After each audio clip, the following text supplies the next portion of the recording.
So now ब्रैडकॉम group अब देखिए 12 रुपए 95 पैसे का लेवल आ चुके हैं। मार्केट भी टूट रहा है और आज सेट का आज आना था नोटिफिकेशन। अब वो नोटिफिकेशन आया नहीं, इसके ऊपर बात करते हैं। बट है 12 रुपए 95 पैसे का लेवल, मार्केट टूटा हुआ। मार्केट यहाँ से और टूट सकता है। ऐसे में ब्रैडकॉम का प्राइसेस जो है वो क्या 52 वीक लो आने वाला है। तो सेट के ऊपर जाने से पहले आज का जरा वॉल्यूम देखते हैं, क्योंकि वॉल्यूम पर नजर रखनी पड़ेगी। BZ का स्टॉक है, सो ऐसे में वॉल्यूम तो पिट गए होंगे। वॉल्यूम पिट गए वास्तव में। आप देखें तो 39 लाख शेयर्स में काम हुआ है। इतने में क्या होगा, कोई प्राइस एक्शन नहीं होगा। आज बस टूटा ही टूटा है। 13 रुपए 45 पैसे पर ओपनिंग हुई है और 12 रुपए 85 पैसे फिसल गया है। और सेट की जो बात कर रहे हैं वो 8 मई तक का अभी अपडेट है। 9 मई का अपडेट आया नहीं। हो सकता है ये आज शाम को, रात को या कल तक आए आपके सामने अपडेट। वैसे तो अभी आ जाने चाहिए था, लेकिन अपडेट नहीं आया। कुछ बताया जा रहा है कि यहाँ पर हॉलीडेज भी हुई हैं, समर वेकेशन, उसकी वजह से अब यहाँ पर जो है ना कोई एक आंसर सेट की तरफ से शायद आपको ना मिले। लेकिन ऐसा शायद मुमकिन नहीं है। आपका जो 9 मई का जो डेटा है वो शायद अभी चढ़ा नहीं है, क्योंकि आपको कम से कम हमको जो है वो एटलीस्ट आज का और कल का इंतज़ार करना पड़ेगा। पहले भी एक बार ऐसा हो चुका है, डिले हो गया था डेटा। वो डेटा नहीं आया था ब्रैडकॉम ग्रुप का, वो बात को आया था। सो दैट है कम से कम कल तक का वेट करना ज़रूरी है। सो सेट का यहाँ पर जो है अभी हमारे सामने डिसीजन नहीं है। आ जाएगा तो आपको अपडेट कर दूंगा। तो कुल मिलाकर सेट के बारे में ढूंढ कर परेशान मत होइएगा, अभी चढ़ा ही नहीं है डेटा फिलहाल। अगर आप बात करें म्यूचुअल फंड की तरफ से दूसरी खबर आती हुई, आज 9 मई है। 9 मई आज कोई डेटा नहीं है, यानी कि अप्रैल का डेटा अपने को नहीं मिल रहा है, मार्च का ही डेटा देखने को मिल रहा है। 90% पॉसिबिलिटी है कि मोतीलाल ओसवाल भी यहाँ पर बेचकर अब निकल चुके हैं। हो सकता है UTI जो आपको देखने को मिल रहे हैं, जिनके पास 6 लाख के अराउंड शेयर्स हैं, वो भी बेच के निकल गए हैं। और ग्रो भी यहाँ पर जो है वो बेचकर निकल गया। पॉसिबल है, क्योंकि अभी तक ग्रो का डेटा आ जाता है, वो डेटा ग्रो का भी नहीं आया। सबसे पहले डेटा कई महीनों से ग्रो का आ रहा है, तो वो ग्रो का डेटा इस बार नहीं आया है।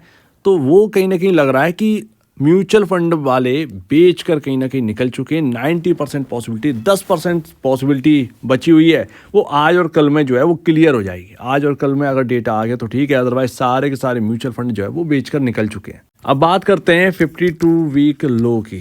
देखिए यहाँ पर जो पैटर्न है ना, पैटर्न छोड़िए, जो आपका BZ है उसमें कोई अपने को जो है वो वॉल्यूम नज़र आ नहीं। वॉल्यूम तो गायब है इस स्टॉक से, आप ये समझ लीजिए, ये तो क्लियर है। फिलहाल जिस तरीके से गिर रहा है, इंपॉर्टेंट लेवल टूट चुके हैं। ऐसे में पॉसिबल है आपका जो है वो लो लग जाए धीरे धीरे धीरे धीरे धीरे धीरे। ये आपका 9 रुपए शायद ये आपको जो है वो दोबारा देखने को मिल जाए। इसमें कोई बड़ी बात नहीं है। जिस तरीके से यहाँ पर गिरावट है और जो मार्केट है वो यही कह रहा है कि कल का दिन तो बहुत इंपॉर्टेंट है। मार्केट कल बच गया मार्केट तो ठीक है, अदरवाइज कल आप देखेगा कि अगर बचा मार्केट, कई सारे स्टॉक्स में आपको अपर सर्किट भी देखने को मिलेंगे। अदरवाइज अगर मार्केट जो है 21,700 के नीचे क्लोजिंग हो गई तो आप ये समझिए कि बस ये मार्केट अब बहुत बुरी तरीके से जो है वो टूटेगा। हो सकता है मार्केट के अंदर 10% तक की गिरावट भी आ जाए। सो दैट ये एक बहुत बड़ी बात है, मार्केट के अंदर ये पॉसिबिलिटी है। सो दैट अगर मार्केट इस तरीके से टूटेगा तो ब्रैडकॉम ग्रुप जो है वो बचेगा नहीं। वो 52 वीक जो लो है ना, वो पता नहीं चलेगा इधर कब आए, क्योंकि अब हमें इस जगह पर, और वो जगह अगर टूट गई ये 12 रुपए 90 पैसे, तो फिर बचेगा क्या। तो ये पॉसिबिलिटी है। लेट्स सी आगे होता क्या है। सेट आज और कल का वेट है, नज़र रखेंगे। अगर आगे अपडेट तो ठीक है। अभी तो फिलहाल तो कोई सेट का कोई भी अपडेट आया ही नहीं किसी के ऊपर, अदर वाले किसी के ऊपर भी नहीं आया। सो दैट सेट ने शायद अपडेट नहीं हुआ है। सो दैट एक पहली बात ये, म्यूचुअल फंड जो है वो बेच कर निकल चुके हैं। 90% पॉसिबिलिटी, ये दूसरी बात। और तीसरी बात आपके सामने, हो सकता है कि ये 52 वीक लो चला भी जाए, और 52 वीक लो पर ही है ये स्टॉक। ये जो लो है ना 9 रुपए वाला, यहाँ तक चला जाए, पॉसिबिलिटी है। ये कोई बैड या वैसे नहीं बता रहा हूँ नेगेटिव न्यूज़, लेकिन जो दिख रहा है जिस तरीके से हो रहा है वो थोड़ा सा, तो नए लोग जो खरीद रहे हैं वो थोड़ा सा यहाँ पर ध्यान दें, ज़्यादा बेहतर है। एवरेज तो बिल्कुल दूर ही रहना है, पुराने लोगों को एवरेज नहीं करना है।